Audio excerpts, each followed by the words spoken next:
જય માતાજી, જય સંવિધાન। મિત્ર, આજે ધારા કેસમાં જે સૂરજ ભડવા લોકો હતા, ગુંજન ભડવા લોકો હતા, એ પાંચે પાંચ ભડવાઓને આજીવન કેદની સજા થઈ ગઈ ને, એ વાતની ખુશી તો બધા માટે છે, પણ મારી ધારા દુનિયામાં નથી એનું દુઃખ છે।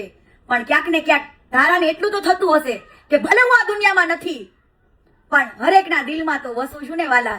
હરેક લોકો નિસ્વાર્થ ભાવે મારી મદદ કરી છે, મને બિરદાવી છે, હંમેશા મને હરેક તકલીફમાં એ સમજ્યા છે। ભલે જીવતી નથી તોય મરી ગયેલી વ્યક્તિ માટે પણ આટલું લોકો કરે ને, એ બહુ મોટી વાત છે। અને જેટલા જેટલા લોકોએ કર્યું ને, એ કહેવાય ને એનામાં માનવતા જીવતી છે। એટલે જ હું સુવાડિયા ઠાકોર કોળી સમાજનો પણ દિલથી આભાર વ્યક્ત કરું છું, આપણી ગવર્મેન્ટનો પણ આભાર વ્યક્ત કરું છું, એ જજ સાહેબનો પણ આભાર વ્યક્ત કરું છું, અને એ ધારાના એડવોકેટ હતા બરાબર સરકારી, એ મુક્તાબેનનો પણ હું આભાર વ્યક્ત કરું છું। અને મિત્ર, ખાસ આભાર વ્યક્ત તો મારે એ હાઈકોર્ટના એક નિસ્વાર્થ ભાવ એક વકીલ છે જેને ધારા માટે સારું કાર્ય કર્યું છે, એ કુલદીપસિંહ જાડેજાને હું દિલથી આભાર વ્યક્ત કરું છું કે આજે સુપ્રીમ કોર્ટથી જો આ લોકોના જામીન રિજેક્ટ કરાવ્યા હોય ને, તો ઈ છે કુલદીપસિંહ જાડેજા। અને આ કેસની અંદર મિત્ર એવો કોઈ જાતનો આ લોકોનો વિલ નહોતું કે ભાઈ આ લોકોને સજા પડે। એ માતાજીને ધારાને પ્રાર્થના કરતા હતા કે આ લોકોએ પુરાવા નષ્ટ કરી દીધા છે, તો હે ભગવાન શું થશે, હે ધારા હવે તું જો જીવતી હોય ને તું જો સાક્ષાત હોય તો કર, આ લોકોને જો નિર્દોષ છૂટશે ને તો શું થશે, કોઈ કાયદા ઉપરથી ભરોસો ઉડાડી દેશે કે આવા કાયદા તો મર્ડર તો થાય, બાકી આ છૂટી ગયા જો ભાઈ 2-2 વરામાં 3-3 વરામાં। ધારા મેં કીધું કાયદા ઉપરથી લોકોને ભરોસો ઉડી જશે જો તું કઈ નહીં કરતો। હે તને કેવું થતું નથી ધારા કે તારે કઈ કરવું જોઈએ? જોયું ને, ધારા હાજરા હાજુર જેવો વાલા હાજરા હાજુર છે। અને એ કુલદીપભાઈનો પણ હું દિલથી આભાર માનું છું કે આજે તમે ખૂબ એવી મહેનત કરી છે અને સુપ્રીમ કોર્ટ સુધી તમે પહોંચાડી છે હરેક વાતને। આ લોકો જામીન મળ્યા બાદ પણ જે ધમકીઓ આપતા હતા એ ટોટલી આખી ફાઇલો મોકલી છે કુલદીપભાઈએ, અને વગર રૂપિયે વગર નિસ્વાર્થ ભાવે બરાબર ધારાની બહુ મદદ કરી છે। મિત્ર, ધારા માટે જેટલા લોકોએ પણ ઇન્સ્ટાગ્રામની અંદર પણ સપોર્ટ આપ્યો છે ને, હું દિલથી એમનો આભાર વ્યક્ત કરું છું કે આજે એક દીકરીને ન્યાય નથી અપાયો, તમે એક આત્માને અપાયો છે, દિવ્ય આત્માને। જે આત્મા જેના માટે તમે ખાલી એક પલ બી સારું વિચારશો ને, એ તમારી માટે 1000 વાર સારું કરશે। ઈ મારી ધારા, અને ધારાની શક્તિ જેને ખબર છે ને એને જ ખબર છે, હું તો બહુ સારી રીતના જાણું છું। બાપી મારી ધારાનો ચાળો ન હોય વાલા, ઈ હાજરા હજુર છે ભાઈ, એના એ કહેવાય ને મારો પંછાયો બનીને ઊભી છે વાલા, પંછાયો બનીને। કોઈના બાપની તેવડ હોય ને તો એકવાર ચાળો કરીને ખાલી જો, એકવાર। અને ઈ મારી ધારા માટે હવે મિત્ર એ તો મને ખબર નથી કે મારે ને એને શું આત્માનો સંબંધ છે, ઈ મને ખ્યાલ નથી, પણ મેં ધારાનું ક્યારેય મોઢું નથી જોયું, ક્યારેય રૂબરૂ નથી મળી શકી। એ ધારાને મારા ઉપર કેટલો ભરોસો હશે કે કીર્તિ દીદી મને ન્યાય અપાવશે। મને મિત્રને કંઈક કહેવા માંગતી હોય ને ત્યારે મને આખી રાત ઊંઘ ન આવે, એના વિચારો આવે, રો આંખમાંથી આંસુડા જાય, એ મને કંઈક કહેવા માંગે છે એવું ફીલ થાય, અને અંદરથી મને જે વિચાર આવે ને પછી હું તમને વ્યક્ત કરું, આવું બધું મને થયેલું છે। અને એવા ઘણા બધા ચમત્કારો હું તમને કહી નહીં શકું એ વાતને, એટલે મને માફ કરજો બરાબર, કેમ કે બધી વાત હું શેર નહીં કરી શકું તમારા સમક્ષ એટલા માટે। પણ ધારા હાજરા હાજુર છે ને છે, એક દિવ્ય આત્મા છે મિત્ર, એક દિવ્ય આત્મા છે, અમર આત્મા છે, અને એક નારી શક્તિ માટે હંમેશા એક એવી યાદ બની રહેશે, અને એક કહેવાય ને એક ઇતિહાસ રચી દેશે ને, ઈ મારી ધારા। ખાલી તમે જોજો, આપણે એક ધારાના નામથી એક ધારાની યાદી માટે એક સારું મજાનું એક ટ્રસ્ટ બનાવવું છે, અને એક ન્યાય મંદિર બનાવવું છે। શિવધારા શિવધારા શિવધારા શિવધારા એક ન્યાય મંદિર બનશે, અને શિવધારા એક કહેવાય ને એક સેના ઉભી થશે, એક એવું વિશ્વાસુ ટ્રસ્ટ ઉભું થશે જ્યાંથી બેન દીકરીઓને ન્યાય મળશે, એવી પીડિતા લેડીઝોને ન્યાય મળશે, અને એવા સારા સારા કાર્ય જો થાય, અને મારી ધારા ત્યાં આગળ પંછાયો બનીને ઊભી રહે અને હરેક દુખ્યના દુઃખ દૂર કરે ને, તો જ હા હવે કરવાનું છે ને કરવાનું છે બરાબર। મને દિલથી અફસોસ એ વાતનો રહેશે મિત્ર ક્યારે કે હું રૂબરૂ નથી જોઈ શકી, પણ પંછાયો બહુ જોયો મેં ધારાનો, અને હજુ હું એને પોકાર કરું છું, ધારા એકવાર તો મને મળ, એકવાર તો મારી હારે વાત કર, એકવાર તો મને કંઈક બોલ મિત્ર। આની સાથે મારે શું લગાવ છે, શું આત્માનું ઓલું છે, એ મને કઈ ખબર નથી, અને એ હું વ્યક્ત નહીં કરી શકું।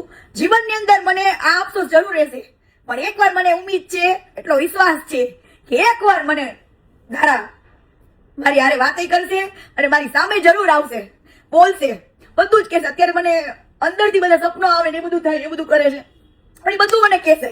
અને જેટલું જેટલું મેં આ મર્ડરની કહાનીમાં બધું કીધું ને એ બધું મને રાત સુજાડતી હતી, ધારા જ બોલાવડાવતી. બાકી કીર્તિ પટેલ ભગવાન થોડી છે કે અગાઉ તમને કહી દે કે એનું મર્ડર થઈ ગયું છે. વાલા ઈ પંચાયો બનીને બેઠી હતી મારી હારે. અને હરેક કિસ્સાની અંદર લઈ લ્યો મિત્ર, ધારા મારી હારે હાજરા હાજર ઊભી છે. મિત્ર જુનાગઢ કેસની અંદર મિત્ર જયારે મને મારા ઉપર પેલા જીદી બોયે દવા પી નાટક કરીને મારા ઉપર કેસ કર્યો ને ત્યારે સુરજ ભડવાને જુનાગઢ કોર્ટની અંદર છે ને, જુનાગઢની અંદર રહેવાની ઓર્ડર નતો એટલે જેતપુરમાં રહેતો હતો. આ જીદી બોય દવા પી નાટક કરવા સુરજ ભડવાઈને જેતપુર બોલાવ્યો, જેતપુર સેટિંગ બેટિંગ પાડીને મારા ઉપર કેસ કરાવડાયો. બરાબર, એટલે હું મિત્ર 17 તારીખ પકડાણી, અહીંયા કણે મને જુનાગઢમાં લાવ્યા મિત્ર.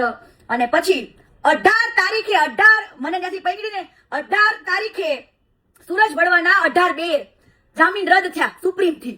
બરાબર, હવે મિત્ર સાંભળજો, હું ધારાને એવું કહેતી હતી કે ધારા મેં આ કાર્ય કર્યું જ નથી. મારી જોડે જ કેમ હરેક વખતે આવી રીતના ખંડીને કેસ લાગે છે? હું હંમેશા કોઈ લોકો માટે સત્ય માટે લડતી હોય તો મારી જોડે જ કેમ આવું ખોટું થાય છે? ધારા તું મને ઈ જેલમાં મોકલીશ કે જે જેલની અંદર સુરજ ભડવો તારું મર્ડર કરીને ગયો તો ઈ જેલમાં તારે મને મોકલવી છે? ત્યારે મિત્ર હું રડતા રડતા મારી આંખમાં આંસુ હતા અને હું કોર્ટમાં ગઈ અને હસતા હસતા મને ધારાએ બહાર કાઢી કે લે કીર્તિ, તારી ધારા હાજરા હજુર છે. જે જેલની અંદર મારું મર્ડર કરીને ગયા હતા ઈ જેલની અંદર અને ક્યાં રેડો જવા દઉં. તારી ધારા તારો પંચાયો બનીને ઊભી છે અને હંમેશા હર હાલમાં તારી હારે ઊભી હશે. મિત્ર ઈ જીતી બોયે મારા ઉપર ખંડણીનો ખોટો કેસ કર્યો. બરાબર, સોરી, ખંડણીનો કેસ કર્યો. અને જો અત્યારે એના હાલ જો ગયો 2 કેસની અંદર પોસ્કોમાં 376 ગયો સુરજ ભડવો અંદર. પૂજા રાજગોરની વાત કરું મિત્ર, પૂજા રાજગોર આ સુરજ ભડવાને ચાલુ થઈ ગઈ હતી અને સુરજનું નામ લખાયું હતું. બરાબર, અમિત ખૂટ કેસની પૂજા રાજગોર. ઈ પૂજા રાજગોરને ઉપાડી લીધી ઈ ધારા. નડવાની કોશિશ હવે યાદ કરી લેવાનું, જેને જેને નડ્યા છે એને તકલીફ તો પડશે ઓ વાલા, યાદ કરી લેવાનું. બરાબર મિત્ર, હું કોર્ટની અંદર આ દિવ્યાને લઈને જુબાની માટે અમે લોકો જતા ને ત્યાર વખતે આ ગુંજન કોર્ટમાં બેઠો હતો, પેલીની જુબાની ચાલતી હતી. અને મિત્ર કોર્ટની અંદર જુબાની ચાલતી હતી એટલે વકીલ સાહેબ એને સવાલો પૂછ્યા, એક ધારાના એડવોકેટના સવાલો પૂરા થયા એટલે ઉલટ તપાસ પછી ચાલુ થઈ. એટલે ઉલટ તપાસ દરમિયાન કાયદાની ભાષા તો દિવ્યાને આવડતી ન હોય કે ભાઈ કાયદાની ભાષા કેવી હોય, બહુ અઘરી હોય, જેને સમજ પડે એને જ પડે, નકર જવાબ દેવામાં તકલીફ પડે એવી ભાષા હોય. એટલે કાયદાની ભાષા શીખવી, સંવિધાન વાંચવું એટલા માટે બહુ જરૂરી છે. એટલા માટે મેં દિવ્યાને કીધું હતું કે દિવ્યા પ્રશ્ન 3 વાર પૂછે, સમજ ન આવે તો પછી જ જવાબ દેજે, બાકી ન દેતી.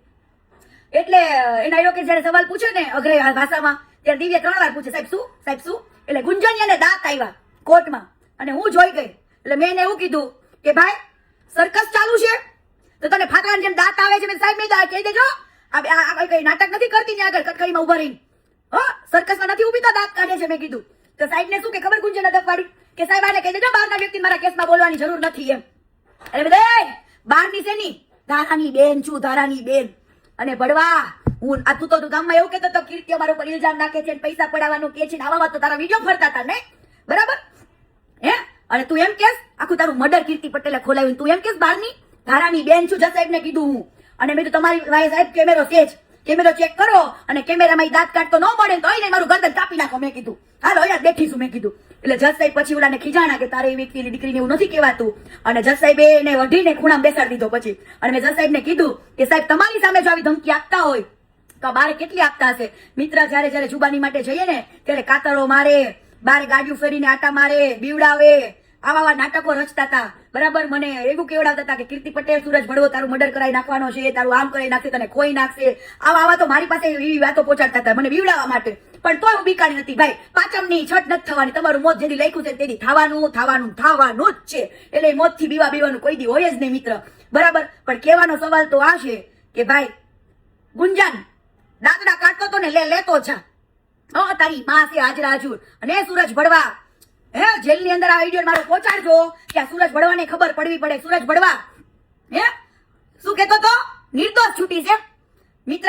આ સૂરજ બળવો હમણાં મારા એક મિત્ર જુનાગઢ જેલમાં જઈને બહાર આવ્યા તો એમને એમ કહેતો હતો કે અમે તો નિર્દોષ છૂટશું, નિર્દોષ એમ. હે બકા, અનહોની કો હોની કર દે, હોની કો અનહોની, ઈ છે મારી ધારા. બરાબર? તમને શું લાગ્યું તું? એ કઈ પુરાવો નથી છોડ્યો, નિર્દોષ છૂટશો એમ? હે આ લે, નિર્દોષ છૂટે, નિર્દોષ છૂટે, નિર્દોષ છૂટે. તમે કોઈ બેન દીકરીનો જીવ લઈને તમે એમ કહો મેં નિર્દોષ છૂટશું? હઠાડા અને તારી બાયડીને જીવડા પડશે, જીવડા. એ તારા જેવા ને ટિફિન બનાવી બહુ ખવડાવ્યા જેલની અંદર, ને પાડા જેવો થઈને આવ્યો તો, પાડા જેવો. અને પાછા બહુ દૂધથી નવડાવ્યો, હે. હવે ના જેલની અંદર ક્લોરીન વાળા પાણી પછી થઈ જશે મારા જેમ કાળો કાળો થઈ છે. હું 3 મહિના કાળી થઈ ગઈ. બરાબર? એટલે મિત્ર, ગમે તેવું થાય, બરાબર, અહીંના કર્યા અહીંયા જ ભોગવવાના છે, અને ભોગવવા પડશે. અને મિત્ર, હજુ કહું છું, તમારો ખૂબ આભાર વ્યક્ત કરું છું, તમારો દિલથી આભાર માનું છું બધાનો, કે બધાએ બહુ સાથ આપ્યો છે અને મને બહુ સપોર્ટ આપ્યો છે.